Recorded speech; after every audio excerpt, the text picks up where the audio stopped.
Welcome to League of Lit, where we discuss books, adaptations, and anything else we wish to talk about and tie it to lit because we can. You know what? All I really want to say about this particular episode is Sigh no more. Ladies, sigh no more. Men were deceivers ever. oh my goodness. I could do the whole thing, but it just feels unnecessary. I mean, we could literally do it because one of the adaptations we will be discussing today does it three separate times. Yeah, 3 separate times. Yeah. I mean, we can. I think I have to pull up the whole thing. I think I know almost all of it completely. Sigh no more, ladies. Sigh no more.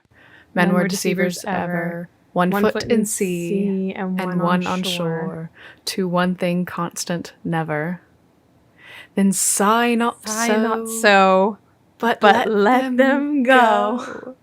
And be you blithe and bonny. Converting all your sounds of woe into hey, nonny. I love how we were like, we may have to look this up, and then we went, never mind. I mean, I did watch the 93 adaptation last night. So I listened specifically to it this morning at work. have Emma Thompson's like cadence, The of way it she does it, yeah. in my head. And so I could also probably continue on a little bit further with that because as I learned last night as I was watching the 93, I know a lot more of that than I think I do. I can literally say almost every single line word for word while I'm watching it. So I'm probably the worst person to watch it with. It was interesting this morning when I was listening to it at work, which is such an odd thing to do, but I can't technically watch it, so I just listen to it. And while I'm listening to it, I'm like saying the words, and then I'm also remembering exactly how things happen. And I'm like, wow, I've seen this movie a lot. A lot.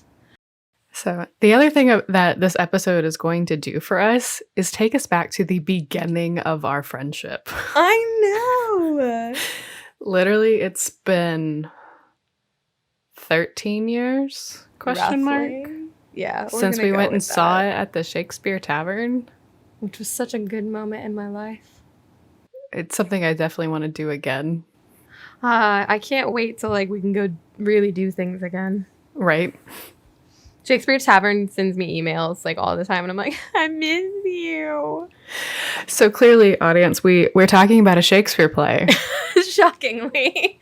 And if you haven't guessed based on what we are, if you haven't guessed based off of the whole little Sigh No More thing, we're talking about Much Ado About Nothing. Yes. Which is my is favorite Shakespeare play. Our collective favorite Shakespeare play. Yes. It is one of Shakespeare's comedies. It was first performed in 1612. So, it's been around a minute. Just a minute. Just a tiny minute. A very hot minute. Very hot minute. And I don't know. I guess you could really say because of when, the first time I was introduced to this, I was 12 or 13. And I would say that this is part of where I get some of my relationship opinions from. Yes. I was thinking that earlier when I was listening to it. I was like, wow, I am Beatrice to a fault. Because Beatrice is... Oh, did we do a spoiler warning? Oh, we haven't. Oh, no. We got so excited. This is how much we love this play, y'all. Oh, okay. So, real quick, it is a truth universally acknowledged that we are not a spoiler-free podcast, so get ready. Go on. What does Beatrice do? Beatrice is one of our leading ladies. And she is... Essentially, she has sworn off men. Because she has a line, and it's a line that I have memorized for decades. little more than a decade, really. Not quite 2 yet. Not quite that. Not quite there Almost. Almost, but not quite. yet. Which is, he that hath a beard is more than a youth, and he that hath no beard is less than a man, and he that is more than a youth is not for me, and he that is less than a man, well, I am not for him. Which is essentially saying that there is no man that is good enough for me.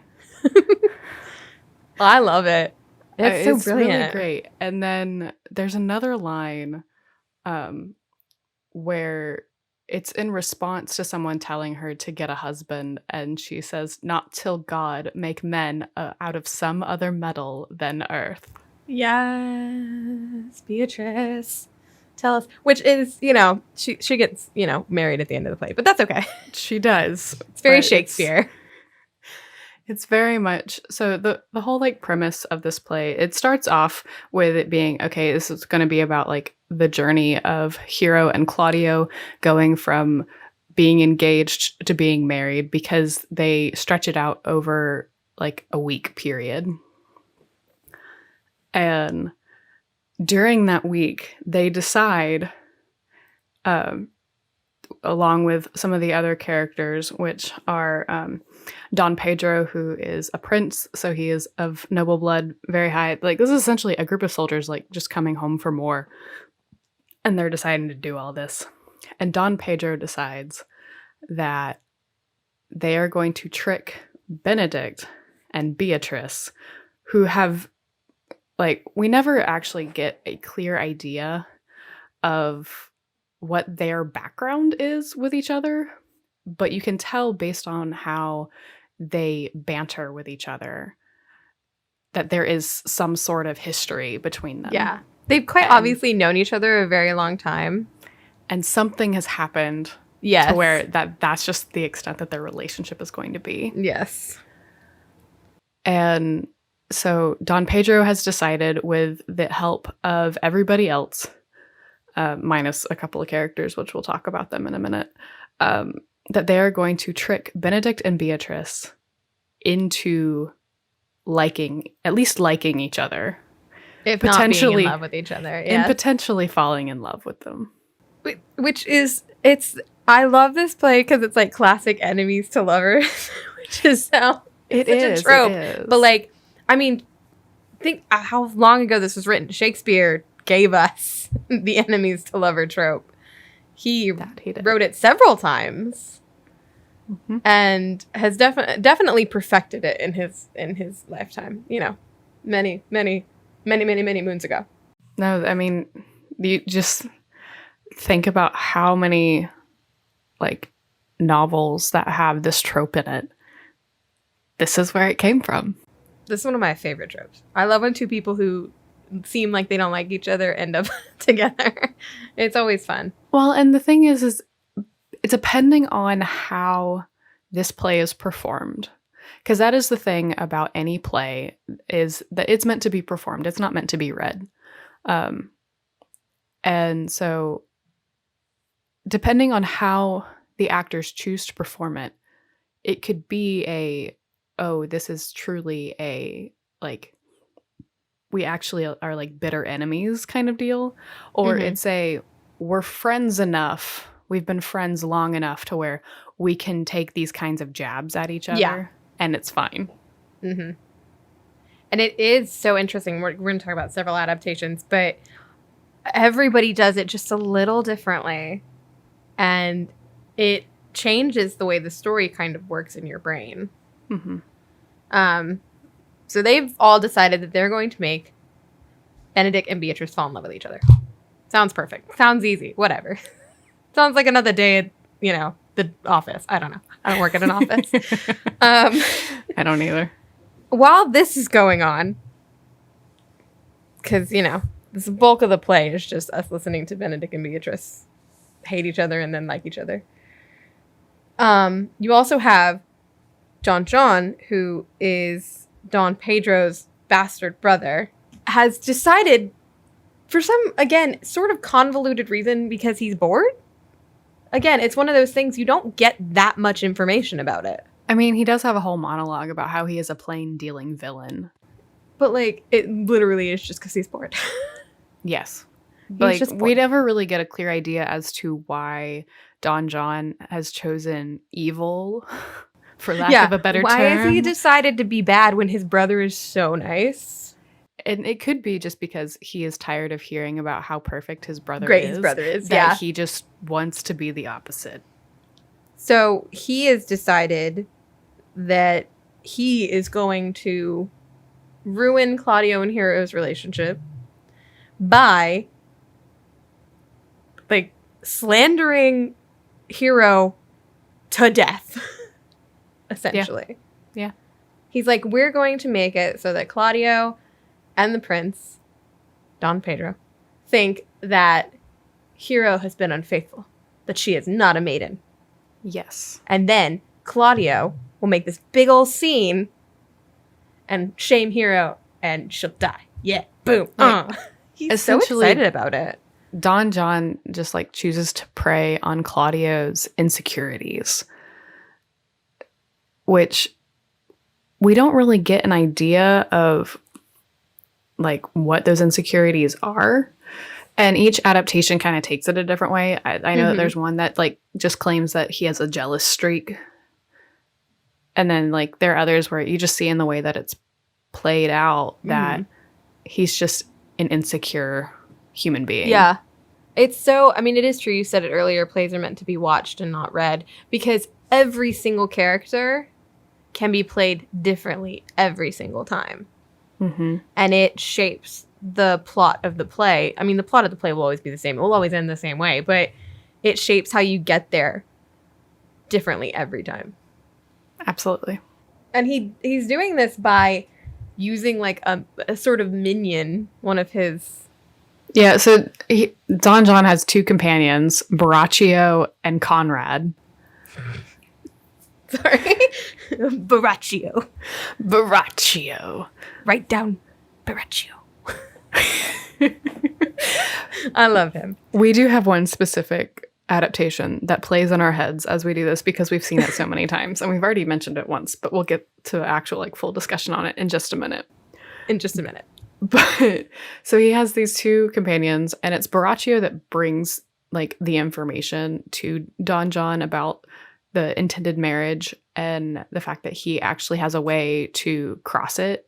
So like you can see that he has two friends, for lack of a better term, because I don't really know if they actually are friends. Don John at least pays these people to help him create mischief. He pays like a good amount too. Yes, 1,000 ducats. Which, like, a lot to a poor man. If I knew exactly like what the I don't know what exchange rate would be ducats for are. a ducat, like this is just where I don't know that kind of thing. But if I did know that, it feels like it would be a lot, just because 1,000 of anything sounds like a lot. Yeah. I don't know. I'd have to do the exchange rate, and that's a lot more work than it's worth. So Exactly. So Baraccio's idea is that he is sort of in bed with, for lack of a better term, with Hero's... She's just like a handmaiden, isn't she? The lady in waiting. Mhm. Yeah, like a lady in waiting. And he is going to go and see her in Hero's bedroom and call her Hero while they are doing things. In flagrante. One of us went adult with it and the other one was a 12-year-old. And so, of course, that goes about as well as you could believe that it would go. Yeah. Because the prince and Claudio are then convinced that Hero has been unfaithful. Yes. Oh, no. Which leads us to the wedding. The first Where wedding. there's a bunch of disgrace, and it's always interesting to see how the actors who are playing Claudio take it, because some get like physically violent with it, and then there are others that are just like you could hear it in their voice. Mm-hmm. And Yeah. so it's always interesting. It is. So Claudio has disgraced Hero. He's left. She's fainted. Might be dead. We're not sure. Beatrice is freaking out. Hero's father, Leonardo, is mad. Mm-hmm. Same again with him, watching actors portray his portrayal of, because at that point he's like, why would these men lie? Right. Which, like, is specifically very sexist. But the thing is you have to think about Don Pedro's position in life. Because of where he is at in life. If Don Pedro had said, oh, I don't believe this, then Leonardo probably would not have been half as mad and would have just written off Claudio as some sort of unstable human being. Yes. But because Don Pedro backs Claudio up, he believes it. Still sexist, but beside the point. It's society at that time. Yeah. So they decide, with the help of a friar, which is very on brand, that it is. Shakespeare loves a good friar. He's like, I'm going to bring this friar and he don't do things. Unlike Jane Austen, Shakespeare puts wise people in religious authority. Yeah. No, Jane Austen's like, nah, I know these people. So with the help of the friar, they decide that they're going to pretend as if Hero has actually died. And that in doing that, it will take away the disgrace. They'll figure out what's going on, and it'll make Claudio and the prince feel bad. It'll bring levels of guilt that are necessary in order to move the plot along. Yes. And then, after they've decided that, Beatrice and Benedict get some time alone. And they both confess that they love each other. After having been tricked by their friends into thinking the other one loves them. Yes. A lot of trickery going on here. So many tricks and much ado about nothing. I feel like that's just a theme in a lot of Shakespeare's comedies. He lives for a good, like, put a wig on it, call it a man kind of thing. to call to another Shakespeare play.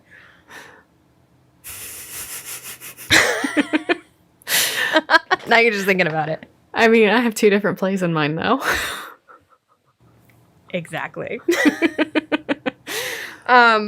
So Beatrice and Benedict get some time alone. They confess their love to each other because they've been tricked into believing that the other one loves them.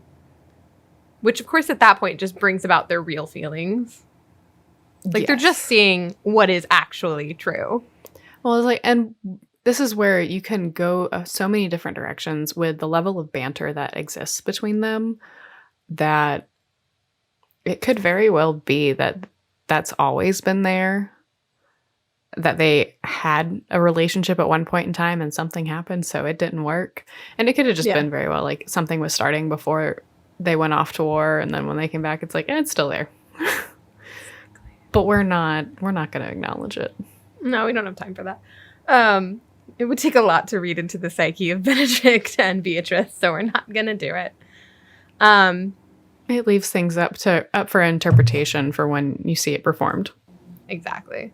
And in that time, Beatrice essentially decides, Benedict says, what can I do to prove that I love you? Dangerous words. Very dangerous. Beatrice especially says, considering how emotionally, like, how heightened her emotions are. She says, what is one of my favorite lines, if only for the way that Emma Thompson plays it. Mm-hmm. Kill Claudio.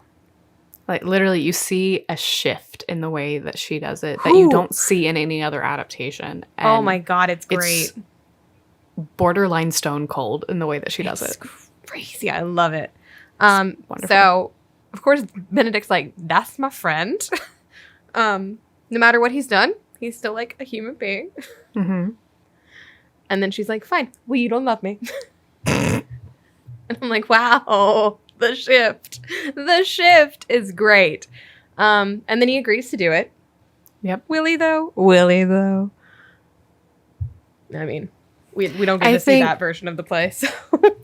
I think just because of the way that a lot of Benedicts play it, you get the sense that he doesn't think that it'll actually happen. I think you get the sense that he truly believes that she doesn't actually want Claudio to die. She's just really upset. I think you get that too, but I don't think like when he goes to like challenge Claudio, I don't get the sense that he thinks it's actually going to be something that happens. Yeah. Baraccio and Conrad have been taken in by the night watchman, and the constable, who is always a fun character. Dogberry. I love him. He has such a weird name, and I don't know He's that such I've a weird ever human. like, besides the fact that like his lines are clearly meant to like probably play into how almost everyone plays him kind of the same way, Yeah. of being this very unstable and hard to understand person. Maybe a little stupid. Like, just a little stupid. Yeah. And so Conrad and Baraccio have been taken in by him because the night watchman overheard Baraccio telling Conrad all about how he fooled the prince and Claudio into thinking that Hero was being a terrible person. Yep. And so they're going to take him to Leonardo and essentially tell him what they know. And of course, at that point, they don't know what all else is going on. Right. And so they go to Leonardo, and Leonardo's like, I don't have time for this. But what is it? Because you don't have time for anything that man is going to say. When he opens his mouth, it's going to go on forever. And on top of that, he literally shows up right as they're preparing for the wedding. And if you just think about how weddings go anyways, yes, you don't really have time for anything extra on the day of the wedding. No, absolutely not. And so he says, go take it before somebody, get it figured out, and then come back. Mm-hmm. And so they do. And so the wedding goes on, and obviously we've already talked about what happens there, which, like, this whole thing could have been prevented. It's also very Shakespeare to have one thing that could have prevented it all. I think that's true for a lot of stories. Yeah. It's, it's a plot device. Yep. So they take Conrad and Baraccio to the Inquisition, where I don't know what goes on in that man's head, but I don't really want to know what goes on in his head because he just talks. It's one of those where he thinks he's making sense, but what actually comes out of his mouth does not make sense. Mm-hmm. Because he's just talking about whatever, and the Inquisitioner's like, bring the night watchman. They heard it. Like, I need the witnesses. I think it shows how infrequently anything of this kind happens. So therefore, he doesn't have like, oh, this is just how it goes. It's like when you get trained on how to do something and then you never ever have to do that thing you were trained to do. And then it like years go by and then all of a sudden you need to know how to do this thing. It's like, do I actually remember how to do it? And so they finally get out the whole story, and the Inquisitioner's like, we have to, like, Hero's dead. Like, all of this stuff has happened. We have to go tell everybody that Don John is this terrible person and that he is the, why all of this has happened. And in this scene is one of my favorite moments in this play. You know what I'm going to reference? I think so. It is when Conrad continues to tell Dogberry that he is an ass. Over and over. And he gets so mad about it. He's like, write down that I am an ass. Make sure you remember that I am an ass. Though it not be written down. Like, he gets so, like, Dogberry just gets so riled up by it. And it's like, and everything that has just happened, that's the thing that he wants to hold on to. That he's an ass. Yep. And it's like, Conrad said it, who is in your custody. Like, why do you care? Why do you care? But it is funny. It is. So Benedict goes to Claudio and the prince and is all, I can't be with you people anymore. I can't work with y'all anymore. And Claudio, you's a villain. You's a villain. I said it and I meant it. Claudio and the prince are like, hold on a second. He's actually for real. And he sort of challenges Claudio. Mm-hmm. Yep. Ish. And this is after Leonardo and Antonio have already approached them and let them know that Hero is dead. Yeah. So it's already, there's a lot of emotion. And then we get the Inquisition all coming in. Like, oh my gosh, it was Don John and Baraccio, sort of Conrad, he was there. And Hero has been slandered, and it was not her fault. And Claudio is distraught. Rightly so. I think, because you can definitely see it with the 93 in how with every time Claudio hears that Hero is dead because of what he told her, you can see him slowly breaking down. And so when he finally hears it from Baraccio that it was his fault and that he's the reason why Claudio ended up doing what he did, he just can't handle it anymore. He now feels all of the guilt, because I think it was like a small amount of guilt that was growing, and it just finally became too much, and he just broke. That's so sad. And so Claudio and the prince go to Leonardo, and they're like, we're so sorry. We are the worst. We are not worthy. We are worms. Sorry, I have a lot of references today. And they're like, what can we do? Like, we'll do anything. We're so, like, broken by what has happened. And Leonardo's like, well, you can go to Hero's grave. You can sing her a song, which is my favorite part.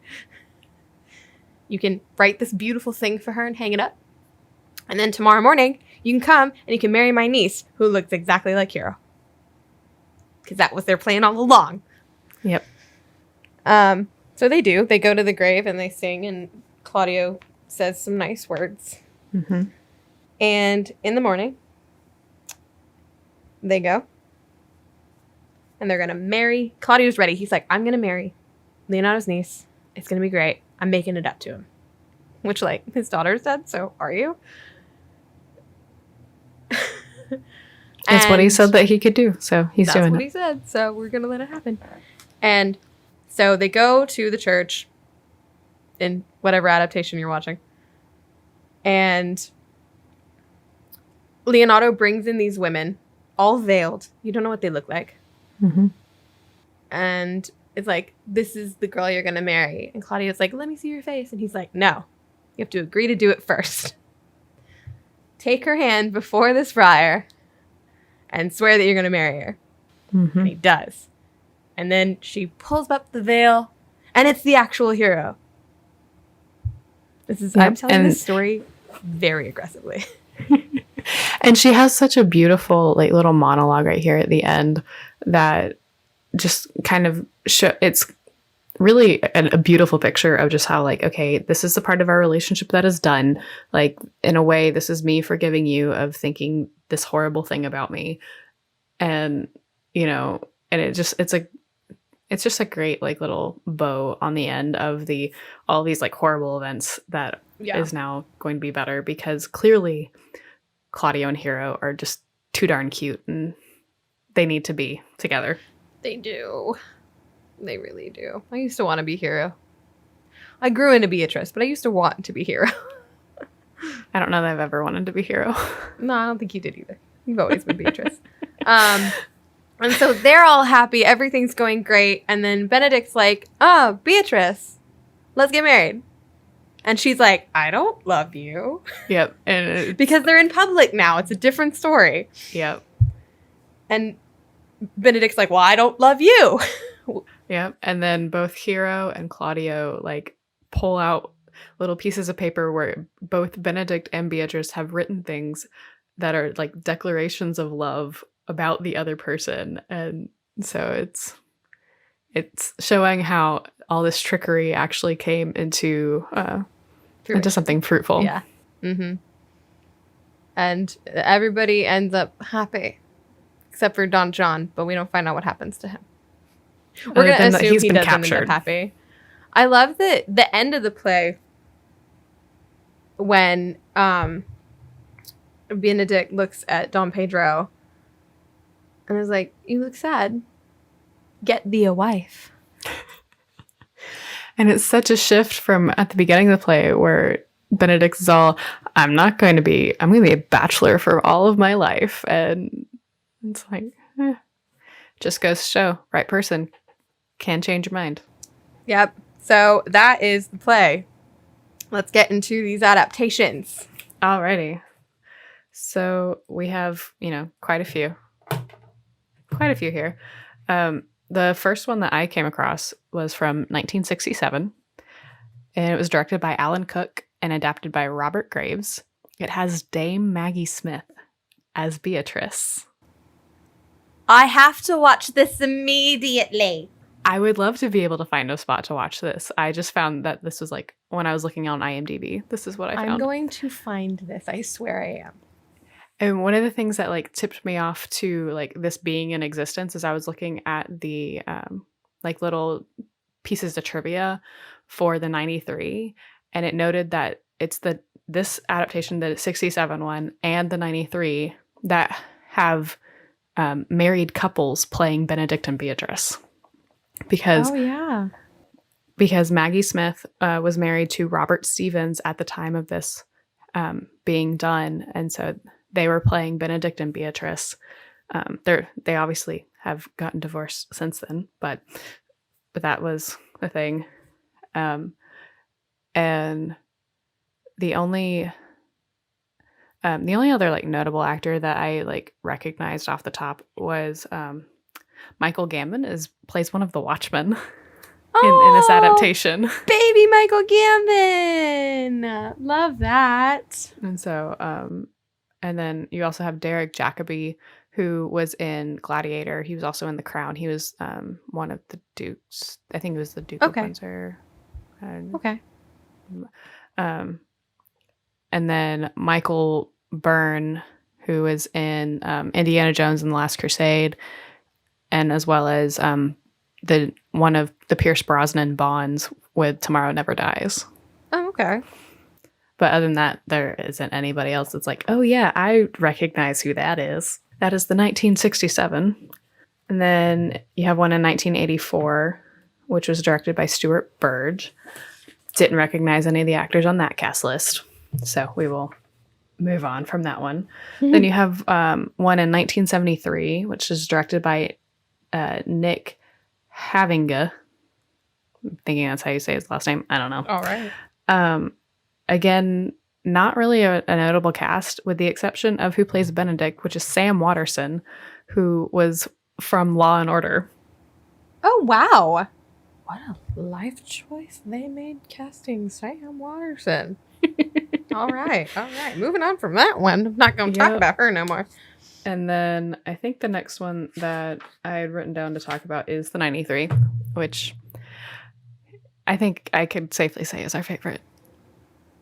It is. Yeah, I've seen it the most. I could tell you scene for scene what happens in that movie. Yes, and this one was adapted by and directed by Kenneth Branagh, who is our favorite. He's just really good at the adapting of Shakespeare. He just really knows Shakespeare so well. He does. He really does. And he also, played Benedict in this adaptation. And you have Emma Thompson, Beatrice, who was his wife at the time. And then this is Kate Beckinsale's theatrical debut as Hero. Then you have Robert Sean Leonard as Claudio. Mm-hmm. And you have Denzel Washington as Don Pedro. Which was crazy. I remember the first time I ever watched it being like, that's Denzel Washington.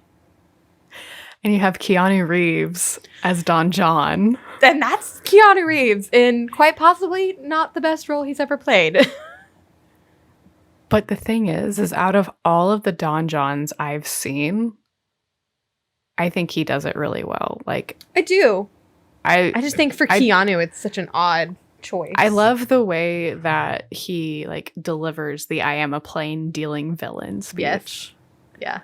Yeah. Other notable actors, you have Michael Keaton as Dogberry. I love him as Dogberry. He's so So funny good at as it. Dogberry. So good. So funny. And then you have Imelda Staunton as Margaret, I know. which is This- so funny. Going from, because I saw this before I saw any of the Harry Potter movies, and so going from her being innocent little Margaret to Umbridge. It's a difference. Umbridge. It's a difference. Yeah, no, it's a difference. the girl. range of this woman, and she's about to play Queen Elizabeth on The Crown, so the range of this woman. This adaptation is just perfect. It is, and it opens with Emma Thompson reading the Sigh No More little bit that comes from the play, and that's something that like shows at like 3 different points. It's at the beginning, it's at the end, and then it's like at one point kind of near the middle. Yeah, when they're when Claudio and Don Pedro are going to convince Benedict while he's hiding that Beatrice is in love with him, it plays right before that. Yes. And I just think there's something Kenneth Branagh is I don't know if he like studied Shakespeare I have no idea. in any way. I feel like I should Google it. But like I feel like he knows the ins and outs of every Shakespeare play. Mm-hmm. I feel like you could probably be like, read me this part from this part of this play, and he'd be like, all right, I got it. I don't even need don't give me nothing. I will do it for you right now. Yeah. And he's just so impressive, and I also just love him as Benedict. Him and Emma Thompson, despite the fact that they're not together anymore, are Sad. such a great Beatrice and Benedict. Their chemistry is flawless. Because there has to be a certain amount of really just natural chemistry between the two people that play them. In order to be able to sell the banter correctly, you have to have that level. Exactly. And it's so interesting watching it now, knowing where most of these actors are, Mm-hmm. to watch like baby Kate Beckinsale be here. I'm always like, wow, this is such a weird moment in time. Yeah. Well, because and I saw this before I ever saw Dead Poet Society, which is what Robert Sean Leonard had done beforehand. And in Dead Poets, his character plays Puck in A Midsummer Night's Dream.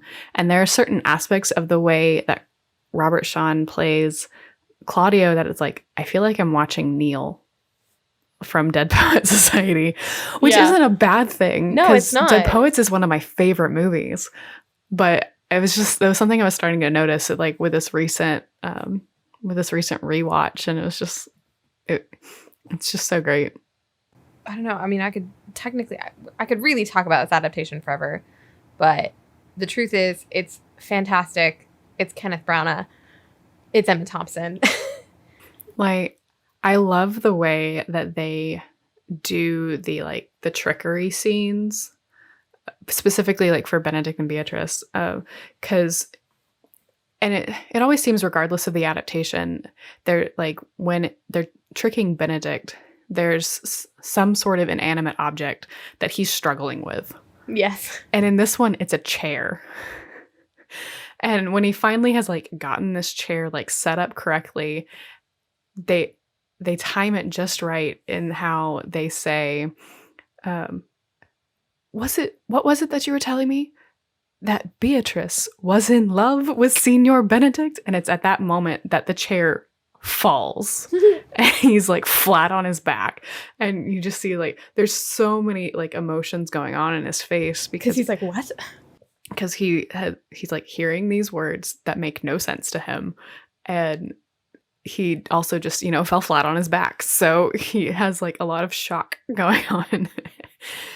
And it just like adds to the hilarity. There's so much, specifically in Benedict's portion of that, there's so much comedy. Like when he has to pretend to be a bird because he made a noise, he like scoffs, and then he's like, "Ka ka ah ah," And And then he, like, has- and then they make like little bird like gestures, but just because they're like, oh, it's this, even though like they all know it's Benedict. Oh, Like, they're very aware that it's Benedict. like they like before they even like start anything, Don Pedro asks, "Did you see where he hit himself?" It's like, yeah, you're paying attention. We got to know where this is. And then I like some of the imagery that just comes from Shakespeare's lines anyways.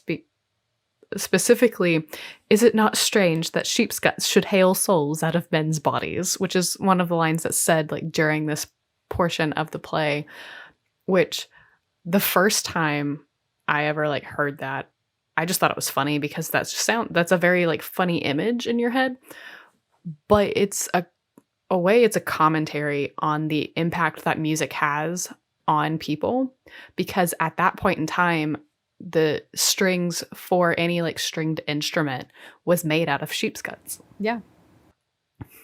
So there's your little fun historical fact for the day. Shakespeare was all about imagery. He loved being able to just, I'm going to tell you this, and then you're going to have to Google this fact later.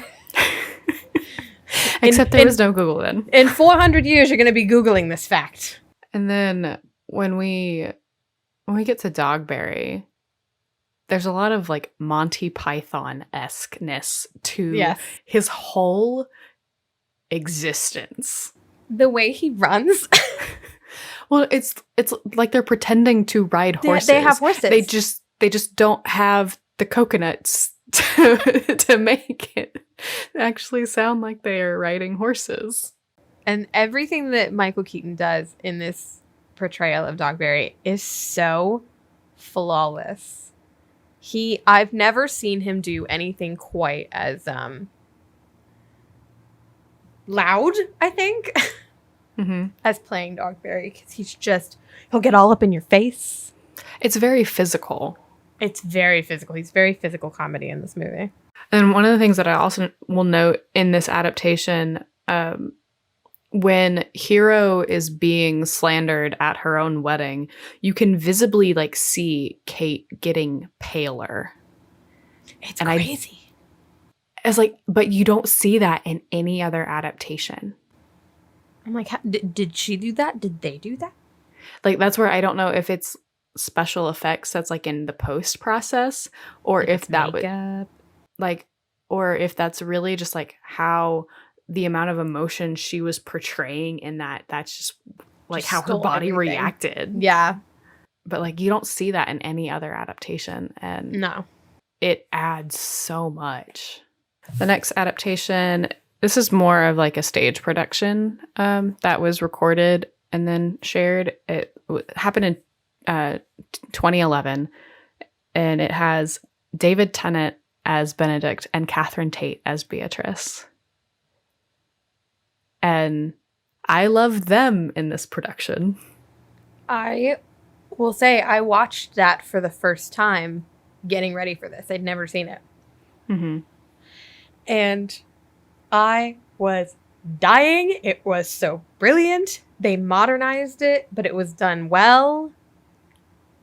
And I was just, David Tennant, listening to him and I was like, I don't know what I'm doing right now, but all I want to do is listen to this man talk for 2 hours.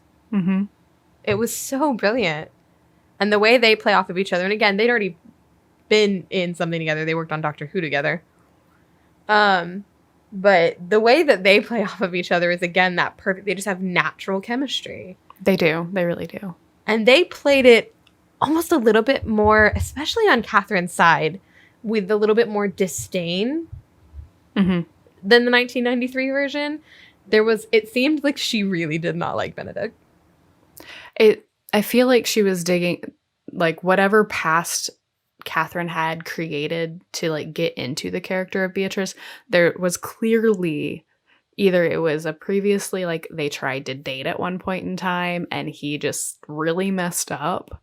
And so this was just how she responded to him being in existence, because there was no way for them to avoid being around each other. Or there was something else that happened in Beatrice's life that made Catherine respond that way. Yeah. As Beatrice. And so the way that they did this and the way that they modernized it, the physical comedy for everybody in this production was a lot higher. Well, and I think to an extent that's also because it's a stage production. So there are certain things that have to be exaggerated more than you would in a film adaptation. So that's where it gets a little difficult to like Yeah. compare it to the 93 because the 93 is purely film. It's not a stage production that was recorded. There's a wonderful moment where David Tennant gets covered in paint. Yes, as he's learning of Beatrice being in love with him. Catherine gets strung up and bounced from the ceiling to the floor. I love the first time we actually like meet Benedict. David Tennant comes in on a golf cart that's covered in the Union Jack with a horn that sounds like the Duke of Hazzard's. Yes, it's going.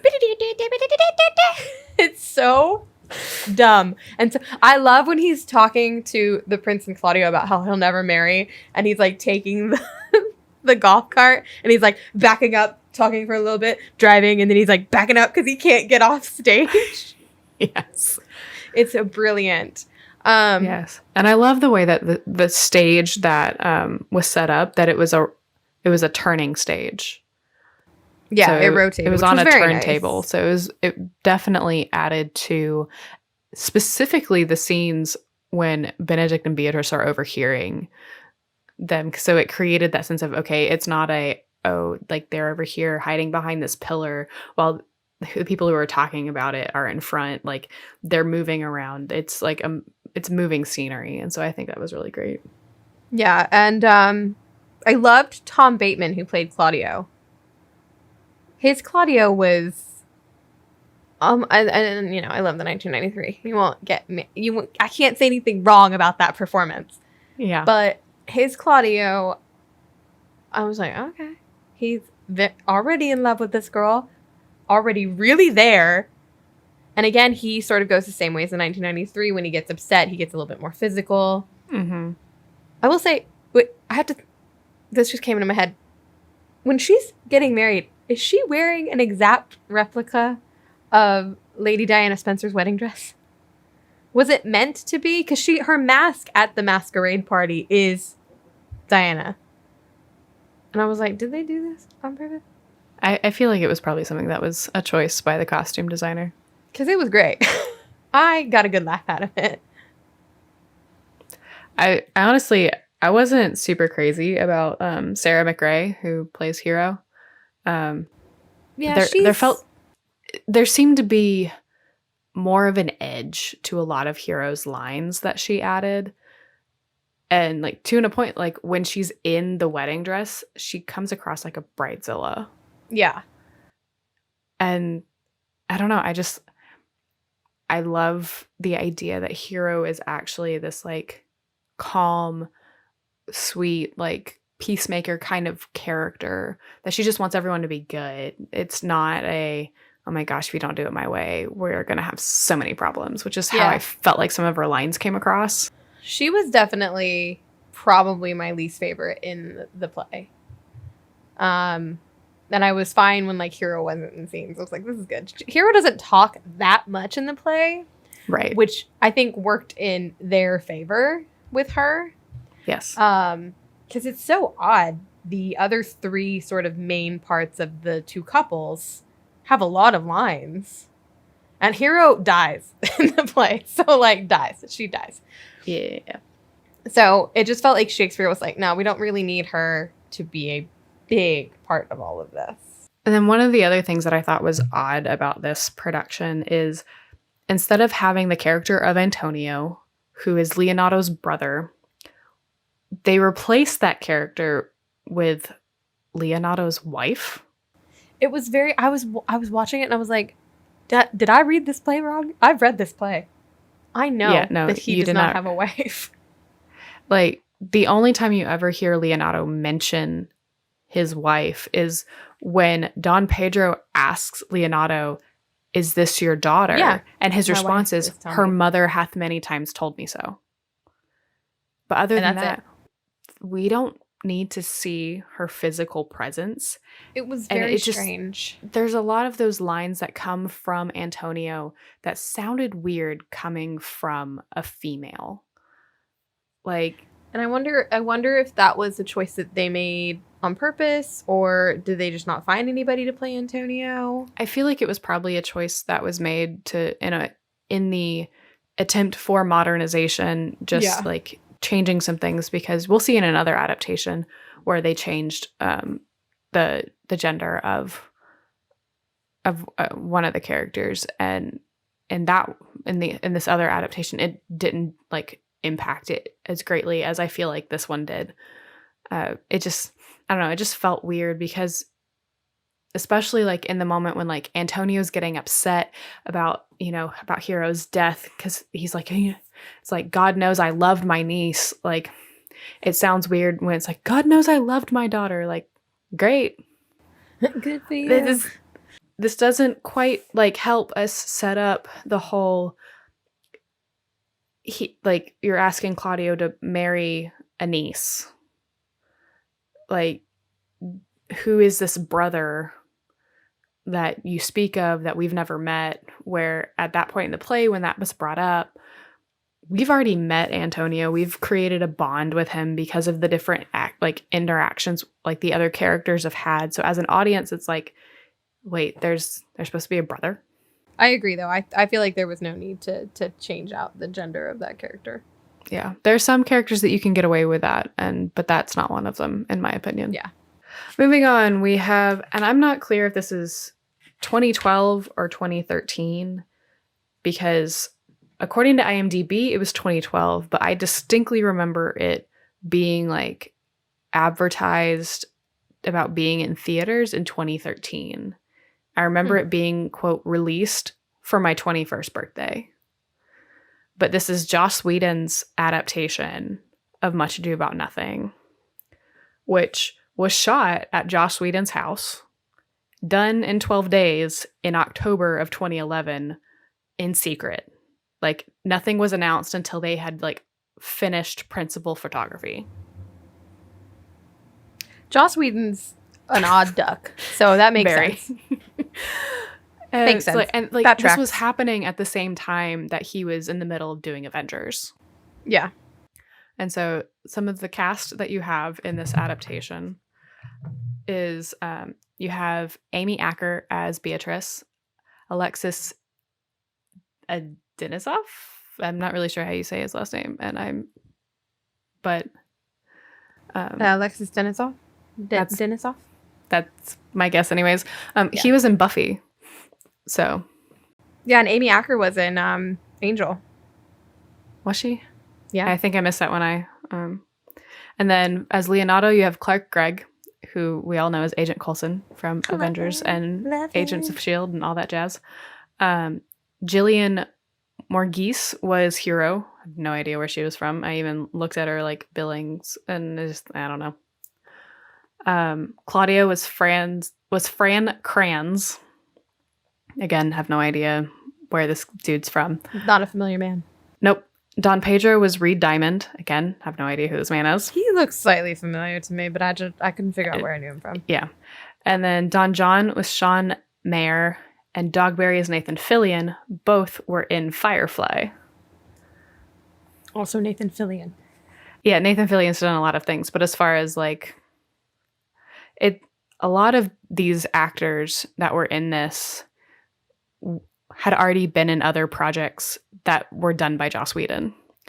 And one of the like trivia facts in IMDb was apparently Anthony Head was supposed to be Leonardo, but because of other like schedule conflicts, he couldn't be in it.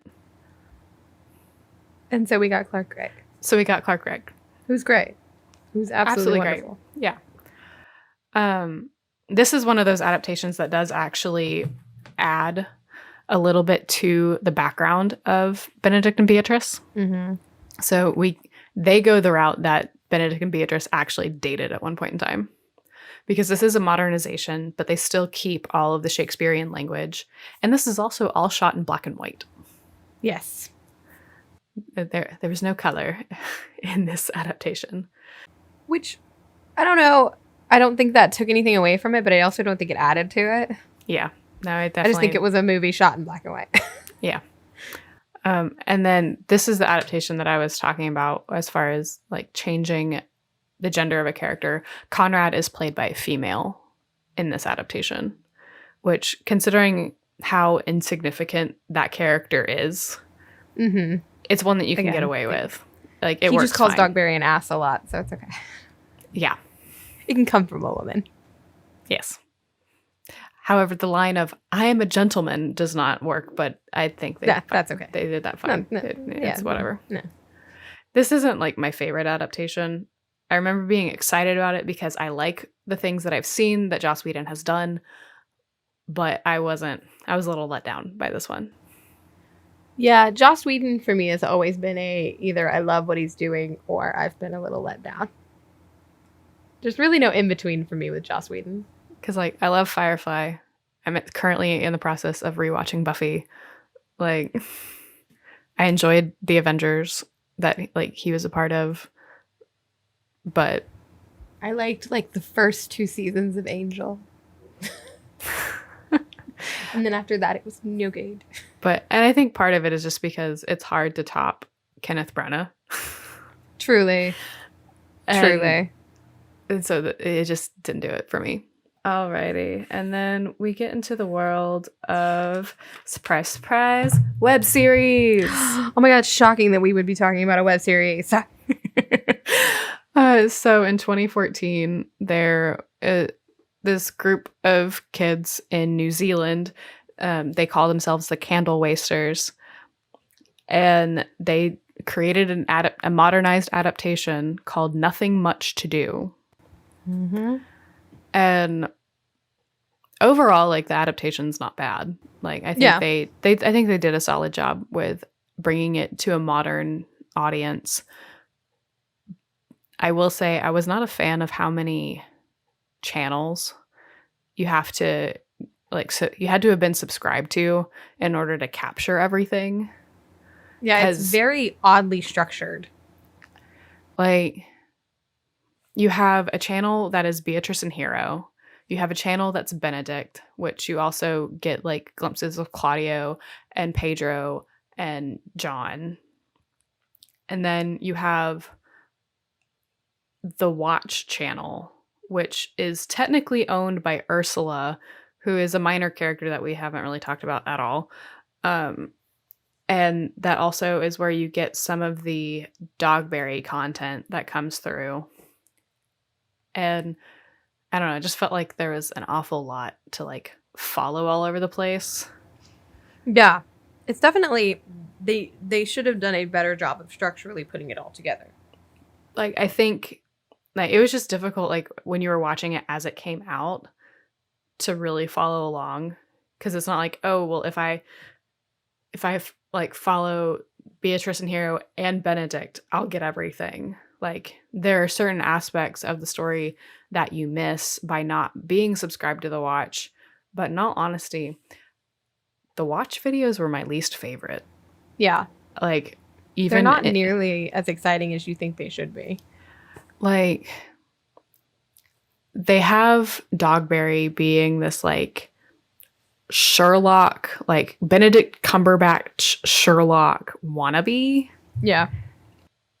And that won't really work. Well, because he's not that smart. It's just, the character's not supposed to be smart. No. And it's just, I don't know, it feels very odd all around. But I love who they have as Benedict and Beatrice. Harriet Murray and Jake McGregor. They have great chemistry. They're really good with the banter. Like, it's just great. I love them. Very well done. Pearl Kennedy, who plays Hero, is absolutely sweet. Reminds me of Kate Beckinsale a little bit. And just, like, the way that she portrays Hero, like, they feel very similar. And then I like how in this one they kind of created Balthazar a little bit more.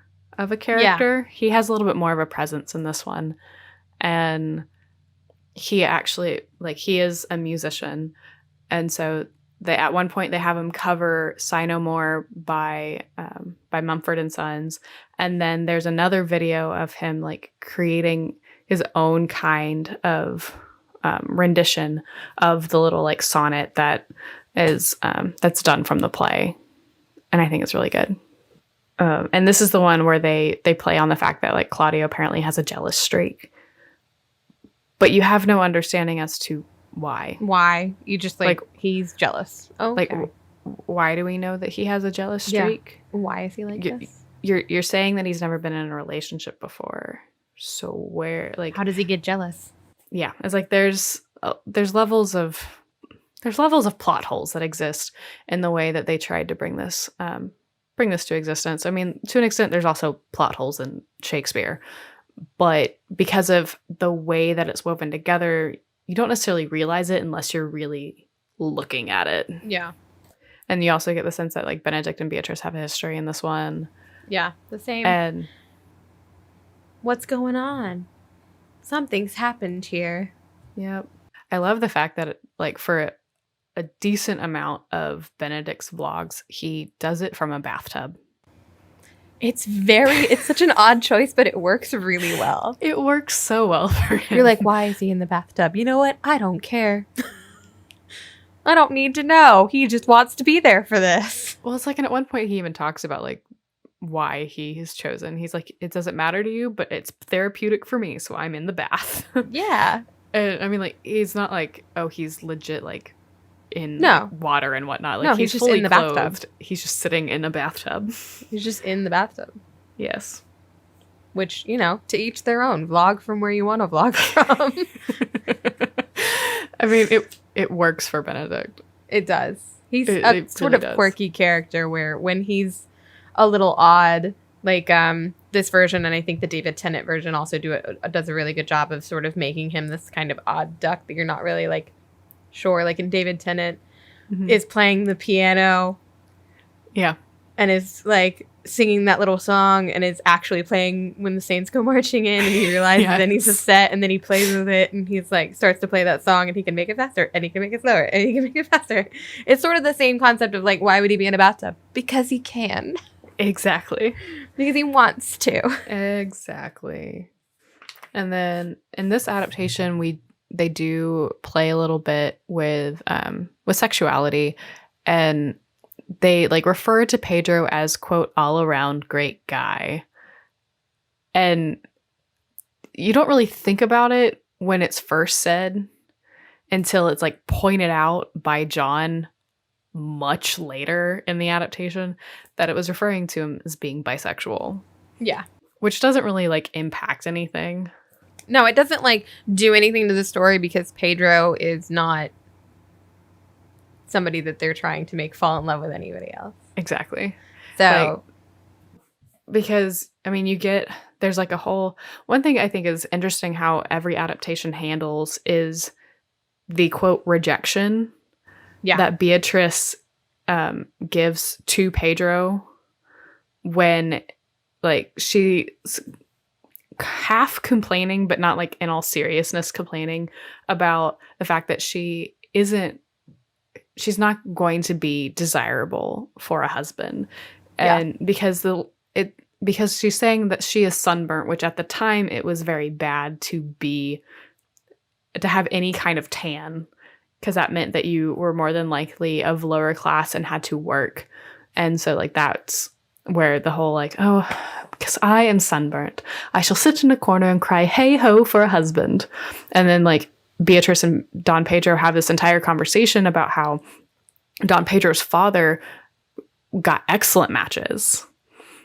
And he, like, offers himself. He's like, well, you have me. And she says, no, unless I can have another for working days. Your grace is too costly to wear every day. And every adaptation handles it differently. yeah. And, like, in Nothing Much to Do, it feels like it's a low blow. Like, oh, like, this is going to actually, like, make our friendship awkward now. Yeah, Or, like in you the asked me 90s out and yeah. Where, like, in the 93, I feel like it was just kind of a brush off. yeah, Like it was just kind he of was like slightly kidding and she was, fully in on the joke. right, like, it was a half serious ask, and you can just see in the way that, like, Denzel plays it, he is truly not hurt by the fact that that was her response. And, like and it makes that line of when he says, "Your silence most offends me," mean something different than anything else. And so I don't know. I feel like there's no like broken relationship in the 93 because of how it's handled where you're actually nervous and nothing much to do Yeah. that You're we're like, going to "Oh, have no, something this is a else ruined wrong on our friendship." hands. Yeah. This is truly a ruined friendship. And then they like bring it back around at the end and they get like they get Pedro and Balthazar together. And it's to an extent, it just feels like here. Well, they need somebody. Like instead of Benedict just saying, "Oh, like get thee a wife," it's we need to get you somebody. Here, have Balthazar. Yeah. Like this is kind of sort of. I don't know. I like the way that it ends originally, where he's just like, "Get thee a wife," and that's it. Because I don't think we needed to know what else the prince does. Yeah. So, not that it ruins it, but I think it's just, I feel like some people feel like they need to tie like a nice pretty bow on things to end things, and I don't always feel like that's necessary. And Shakespeare very much didn't feel like that was necessary. He ended things with zero resolution a lot. Yeah. But I think part of the reason why the Candle Wasters felt like there needed to be some sort of resolution is because they then proceed to adapt Love's Labour's Lost.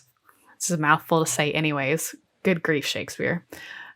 And then Midsummer Night's Dream, and they're using the same cast of characters instead of like actually taking the characters that are in the play. They're just taking the characters from Much Ado About Nothing and plopping them into the situations that exist in these other plays. Yeah. Which, works and doesn't at the same time. So I never got far into any of this. So that should tell you how it works for me. So, but that was what they did. So I feel like that was part of the reason why they wanted to do that, because it then set up for what the next projects that they wanted to get done. Exactly. Again, I could do this all day. I know we say that about a lot of things. Much Ado is another one of those things for us that's it's a foundation of our friendship. Very much. Like literally, we built on this building block. We put down Much Ado About Nothing, and then we stood on that book together. Literally, like we mentioned at the beginning of the podcast, we went and saw it at the Shakespeare Tavern 13 years ago. It was for my 16th birthday that we went to go see this. And for my 29th birthday, we're going to talk about it on a podcast. Full circle. Very much. So we were 16 when we went and saw it at the Shakespeare Tavern, and here we are approaching 29. You already 29, me, I have a few more months to go, but... It's proof positive that this play lives on in our hearts. It brings people together. Yes. Watch this play where there's a lot of trickery. It brings people together. Highly recommend. But like, if you think about the way that the play goes, like it does bring them together, but there's also a little bit of breaking apart in the process of coming together, which is true of any like strong and healthy relationships. So just faking our own deaths over here. Sounds great. Let's do it. I mean, Reliant K wrote a whole song about it, so they did. All right.